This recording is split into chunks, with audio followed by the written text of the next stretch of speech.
ഈ ഒരു 30 വർഷത്തെ ഒരു ജേർണി, ഒരു നല്ല എക്സ്പീരിയൻസ് ഉണ്ട്, നല്ല എന്താ പറയാ ഒരു യാത്രയല്ലേ അത്. ഇവിടം വരെ എത്തിയ സലീം ചേട്ടനും വന്ന സലീം ചേട്ടനും വീട്ടിലെ മാറ്റം, അമ്മയുടെ സന്തോഷം, മക്കള് ഒരു സ്ഥാനത്ത് എത്തുമ്പോ അമ്മമാരുടെ അച്ഛൻ്റെ സന്തോഷം ഉണ്ടാവും, പിന്നെ ചേച്ചിയുടെ എല്ലാം ഉണ്ടല്ലോ. എനിക്ക് പറ്റിയ തൊഴിലല്ല ഇതെന്ന് ആദ്യമേ മനസ്സിലായ ഒരാളായിരുന്നു ഞാൻ. നിർത്തിയതാണ് ഈ പരിപാടി. ഏത് അഭിനയം? അഭിനയം. അതിന് 2 പ്രാവശ്യം ഞാൻ ഇനി മേലാൽ സിനിമയുടെ പുറകെ പോകില്ലെന്ന് തീരുമാനിച്ചാണ്. അതൊന്ന് ഞാൻ മിമിക്രി ചെയ്യണ സമയത്ത് വാടാനപ്പള്ളി എന്ന സ്ഥലത്ത് പ്രോഗ്രാം കാണാൻ റോബിൻ തിരുമല അറിയോ?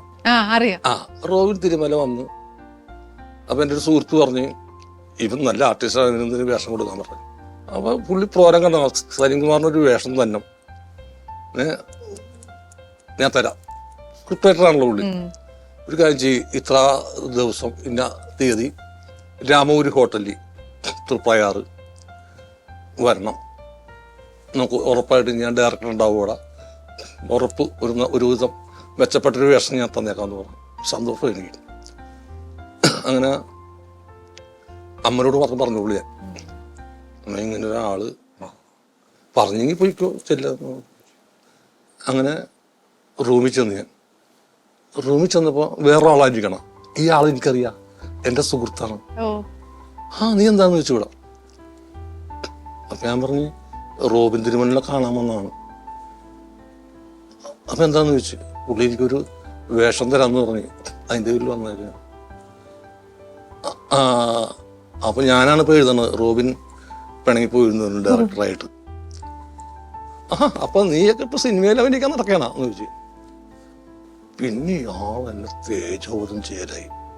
സിനിമ എന്ന് വെച്ചാൽ സിനിമ എന്ന് വെച്ചാല് നിങ്ങൾ ഉദ്ദേശിക്കുന്ന പോലെ ഒന്നുമല്ല, മിമിക്രി ഒന്നുമല്ല, അത് വേറൊരു സാധനമാണ് എന്നൊക്കെ പറഞ്ഞ് സിനിമ എന്നെ പുള്ളി പഠിപ്പിക്കുകയാണ്. നമുക്കൊന്ന് ജന്മത്ത് അഭിനയിക്കാൻ സിനിമയിലും വരാൻ പറ്റില്ലെന്ന് ഈ മനുഷ്യൻ പറയാന്ന്. അപ്പൊ എനിക്ക് ആകെ നാണക്കേടായി ഇൻസൾട്ടായി പോയി. അങ്ങനെ കൂടി അപ്പൊ പോയല്ലെന്ന് വെച്ചാൽ പോയി. ഇറങ്ങണ സമയത്ത് സിദ്ദിഖ് ഷമീർ ആ ഡയറക്ടർ അപ്പൊ എനിക്ക് എന്നെ പ്രോഗ്രാമൊക്കെ ചെയ്ത് അറിയാം പുള്ളിക്കാരൻ. എന്താ സിനിമ എവിടെയെന്ന് വെച്ച് ഞാൻ റോബിൻ തിരുമലൊന്ന് കാണാമെന്നാന്ന് പറഞ്ഞു. റോബിനിൽ എന്തെങ്കിലും ആവശ്യമുണ്ടോന്ന് ചോദിച്ചു. അവിടെ ഇല്ല, ആവശ്യമൊന്നുമില്ലെന്ന് പറഞ്ഞു. അന്ന് ഞാൻ തീരുമാനിച്ചു ഇനി പരിപാടിക്ക് നിൽക്കരുന്നു. ശരിക്കും വേദനിച്ചല്ലേ? ശരിക്കും വേദന. അതൊന്നും മറക്കാൻ പറ്റില്ല, ഒന്നും മറക്കാൻ പറ്റില്ല അതെനിക്ക്. അങ്ങനെ വർഷങ്ങൾക്ക് ശേഷം ഞാൻ സിനിമ റോക്കറ്റ് പോലെ ഓടി നടക്കുന്ന സമയത്ത് ഇതേ തിരക്കഥാകൃത്ത് റോബിൻ തിരുമലല്ല, എന്റെ സുഹൃത്താണ് അയാള്. സുഹൃത്താണ്. അയാൾക്ക് തോന്നി അയാള് വലിയ സ്റ്റാറാവും, എഴുത്തുകാരനാവും എന്നൊരു വിചാരം ഉണ്ടായിരുന്നതാണ്. അപ്പൊ ഒരു മാനസികാനന്ദം ഇല്ല. അങ്ങനെ പുള്ളിക്ക് സ്വീകരണം പുള്ളിയുടെ നാട്ടില്. അപ്പൊ ഡയറക്ടർ വിനയന്റെ പടം വില്ലിനസ് പടം നടക്കുകയാണ് നമ്മുടെ പാലാസില്, ബോൾഗാട്ടി പാലാസിൽ. അപ്പൊ എന്നോട് വിനയ ചേട്ടൻ എന്ന് പറഞ്ഞ് സലീമേ ഇന്ന ആള്, ഞാൻ പേര് പെട്ടെന്ന് പറഞ്ഞു അവനെ, ഇന്ന ആള് വിളിക്കാറില്ല, സലീമിനൊന്ന് വിടുമെന്ന് ചോദിച്ചിട്ട്.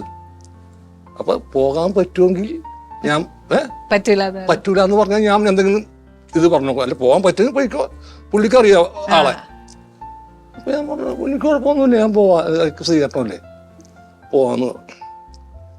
അങ്ങനെ പുള്ളി കറക്റ്റായിട്ട് വിനയചേട്ടൻ കറക്റ്റായിട്ട് അത് വിട്ടു. അപ്പൊ ഇപ്പൊ സലീം ഇനി അവിടെ തൃപ്രയാർ എടുത്താണുള്ളതല്ലേ. അങ്ങനെ ഞാൻ കാറിന് തൃപ്രയാർക്ക് പോയിരുന്നു. തൃപ്രയാർക്ക് പോകുമ്പോ കൊടുങ്ങല്ലൂർ പാലം കഴിയുമ്പോൾ അതുവരെയും എനിക്കറിയില്ല, ഒരു പറവൂർ തൃപ്രയാർ വണ്ടി പിന്നെ ചുമ്മാ നോക്കിങ്ങട്. ഇത് പണ്ട് ഞാൻ ആ വണ്ടി ഒന്നുമല്ല, ഇത് പണ്ട് ഞാൻ വന്ന വണ്ടിയല്ലേ. ഡ്രൈവറോടാ വണ്ടി നീക്കി വീട്ടിൽ പോകാൻ പറഞ്ഞു. ഞാൻ പോയില്ല. പോയി കഴിഞ്ഞ് ഈ കഥ ഞാൻ പറയും. എന്തിനാണ് അയാൾക്ക് സ്വീകരണം കൊടുത്ത സ്ഥലത്ത് ഞാൻ ഈ കഥ വിഷമിപ്പിക്കണ്ടെന്ന് വെച്ചിട്ട് ഞാൻ പോകുന്നു.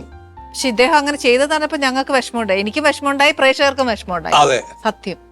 പിന്നെ രണ്ടാമത് നിർത്തിയത് ഇഷ്ടമാണ് നൂറുവട്ടം സിനിമ